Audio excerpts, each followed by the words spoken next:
marietto veneziano, sempre on the road, cioè nei campi. E oggi vorrei parlare di qualcosa che ho trovato su i social, che parlava un po' di un detto di Confucio. Confucio diceva: se hai un piano per un anno semina del riso, se hai un piano per 10 anni semina o pianta un albero, ma se hai un piano per 100 anni educa dei bambini. Lo ripeto, perché questo messaggio di Confucio è importante ed è così. Se hai un piano per un anno semina del riso, se hai un piano per 10 anni pianta un albero, ma se hai un piano per 100 anni educa i bambini. Questo perché? Perché io ho parlato e ho detto più volte che la nostra ricchezza nazionale del sacro suolo italiano, della sacra patria, delle famiglie sono i bambini, ma quelli che devono istruire i bambini non è solo l'educazione dello Stato, non è solamente l'asilo, non è solamente i vicini di casa che magari come facevano col marietto, tiravano giù il vasino di notte al terzo piano per farlo andare via che disturbava, ma sono i genitori che devono attivarsi, no? Già quando hanno 4-5 anni, per fare in modo che i loro figli un giorno diventino dei guerrieri. Devono creargli uno schema mentale forte, che può essere sia nello sport che nell'arte, ma devono creare qualcosa, una rete di amicizie che siano virtuose, che siano una rete di amicizie che aiutino il ragazzo a crescere. Certamente ci passerà il periodo delle fionde, ci passerà il periodo di suonare i campanelli, ci saranno tutti quei periodi dei gavettoni, quei periodi naturali che un bambino in adolescenza, anche da bambino fa, ma i genitori hanno il principale scopo di istruirli anche attraverso lo sport. Quindi per chi ha dei figli, no? Non basta appiazzarli lì davanti a una PS4 e farli giocare 4 ore al giorno e farli diventare sacchi di patate, ma devono incominciare a 5-6 anni a sedersi, il padre e la madre, e pianificare il futuro del proprio figlio. Perché sennò Confucio, 2-3 mila anni fa, quando ha cominciato a dire: se pianifichi per un anno riso, pianifichi per 10 anni alberi, ma se pianifichi per 100 anni, educa i bambini. Cosa stava dicendo? Che ai genitori gli tocca il compito di istruire i bambini in modo che poi un giorno siano una ricchezza sia per i genitori che per lo Stato. Ma il problema cos'è? Il problema è che sento molte mamme che purtroppo mi dicono esattamente l'opposto, che hanno in casa magari un marito che le ricatta, dicendogli: guarda che se non fai così io non voglio educare i miei figli, lascio lo stato brado, e se non ti va bene così ti mando via e poi non ti do niente come sussidi per tirare avanti la tua famiglia, cioè il tuo bambino, che è anche il mio, e te, no? Le ricattano e così non fanno niente. E alla fine chi è che ci perde? Ci perde la società, tutti, il senso di Stato, ma anche questo ragazzo, questa madre, perché questo ragazzo qui non diventerà tosto, la sua moglie avrà dei problemi chiaramente, e in più la madre e il padre, quando diventeranno nonni, raccoglieranno quello che hanno seminato. Quindi il solito consiglio di Marietto è andare nel sito capitano.altavista.org, scaricare tutto quello che si può scaricare, che è gratuito, oppure attivarsi, acquistare i vari ciondoli o praticamente anche i sigilli per dare una scossa energetica a queste situazioni stagnanti. E lì poi è un discorso anche di volontà economica, no? Di potenzialità economica. Oppure, se non volete fare questo passo, sedetevi con i vostri mariti o le vostre mogli quando i ragazzi hanno 4-5 anni, ci si guarda in faccia e si parla di Confucio. Si parla di Confucio e magari l'altro non sa chi era Confucio.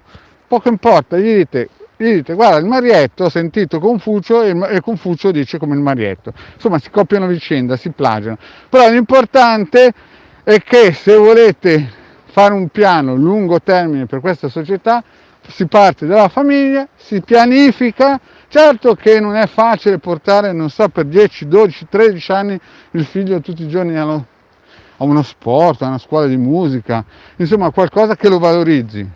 Però questo è il prezzo da pagare per avere una società sana e forte. Se voi pensate di risolvere il problema facendogli fare sport sulla PS4 e figli, beh, un giorno raccoglierete quello che avete seminato e quel giorno non ci sarà Confucio che vi difenderà. Quindi, cari amici, perché dico questo? Perché ogni giorno sento delle mamme poverine che vogliono dare ascolto a Confucio, e parlo di mamme, ma poi mi ritrovo i santi padri, no? Quelli che quel giorno magari era meglio che facessero qualcos'altro, no? Che sono delle pappette, non dico altro. Non voglio dire degli sfigati, non le dice questa cosa qua il Marietto, non voglio dire dei buoni a nulla, dei bimbo minchia. Lasciate stare, io queste cose non le dico.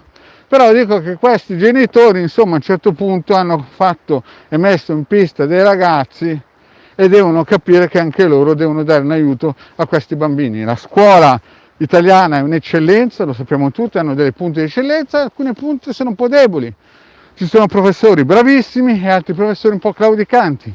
Però una cosa la devono fare i genitori, perché ogni giorno io sento mamme che a un certo punto il marito le ricatta: se non ti va bene così te ne puoi andare, devi andare a lavorare, il figlio lo tratto io come sono, insomma tutte quelle cose che alla fine fanno capire che il figlio a 8-9 anni, oltre a non aver mai fatto sport, oltre a non aver mai avuto una schiena dritta, va a picchiare anche la mamma. Questo avviene proprio perché non hanno mai sentito Confucio e neanche il Marietto. Quindi, cari amici, tutti quelli che a un certo punto si trovano a fianco un marito che magari pensa di comprarsi un paio di jeans da 300 euro, ma non aver tempo per i propri figli e li parcheggia davanti alle PS4, capite che così non si va da nessuna parte. Così, cavoli, ma neanche... Ci vuole come si dice, una sinfonia, ci vuole in casa un'armonia, ci vuole un'idea di gruppo, uno schema mentale. È inutile che poi dopo a questi genitori, ma anche i padri, dicono che hanno figli disastrati, che prendono la macchina, non sanno neanche guidarla, si fanno incidenti perché sono sempre stati abituati a essere aggressivi, perché in casa nessuno gli dava due dritte per capire che nel mondo bisogna stare rispettosi, alzarsi massicci e gagliardi. Invece questi qui si alzano che sembrano di essere bimbo minchia, e non lo voglio dire, perché sulla PS4 vanno a 200 km/h, poi gli danno in mano una macchina a 60.000 euro e colpiscono il primo muro che trovano per strada. E poi chiaramente la colpa è sempre degli altri.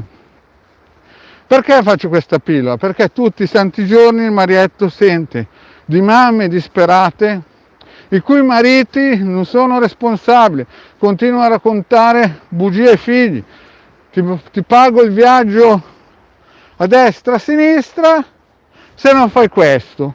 Poi arriva il giorno che glielo deve pagare e non glielo paga. Capite in che società siamo fatti? Siamo messi. Quindi a quelle donne che si trovano dei mariti così, il Marietto non dice di scappare, non dice di andare da un buon avvocato divorzista, però insomma un pensierino uno se lo deve fare, perché a questo punto qui il santo non vale più la candela. In altre parole, attivate tutti i circuiti radionici del Marietto, attivate tutti i sigilli e comprateli nel sito capitano.altavista.org delle nostre Hildegard, ma alcune volte bisogna anche degli atti coraggiosi di mamme soprattutto, che hanno in mano queste benedette anime, per fare in modo che questi padri se ne vadano, non voglio dire fuori dalle scatole, ma almeno che paghino il dovuto per fare in modo che le mamme tirino su bene i figli. Perché sento di mamme che vengono addirittura quasi picchiate ai figli perché il padre non prende iniziativa, anzi incoraggia il figlio a essere un rivoluzionario contro la mamma. Bene, cari amici, io spero di essere stato chiaro. Mi dispiace, ma alcune volte ci sono certe situazioni che veramente fanno male al cuore, e purtroppo questo è perché questi genitori non sono stati educati bene alla Confucio, sono stati educati, non voglio dirlo, al metodo bimbo minchia, no? Che purtroppo oggigiorno sembra imperversare. Bene, cari amici, grazie di avermi, come si suol dire, ascoltato. Ciao Tiziana, ciao Giuseppina, ciao Maurizio Antonio, scusate ma vi vedo solo ora, no? Quindi cari amici, il vostro Marietto vi saluta, adesso cerco di spegnere sto marchingegno e spero che il messaggio sia passato, soprattutto quelle mamme che hanno paura perché magari tutti i santi giorni il marito li ricatta, no? Voi andate da un bravo avvocato divorzista e vedete che quando il marito incomincia a pensare di tirare fuori metà stipendio, dopo incomincia a cambiare atteggiamento e incomincia magari a pensare che magari i loro figli hanno un valore, ma finché raccontano che possono tenervi in pugno, che non vi daranno mai niente, chiaramente una famiglia andrà a rotoli. Ascoltate Confucio e non il Marietto, però ma anche il Marietto dice le stesse cose di Confucio. Bene cari amici, grazie e alla prossima. Adesso spero di spegnere sto marchingegno. E alla prossima, grazie e alla prossima.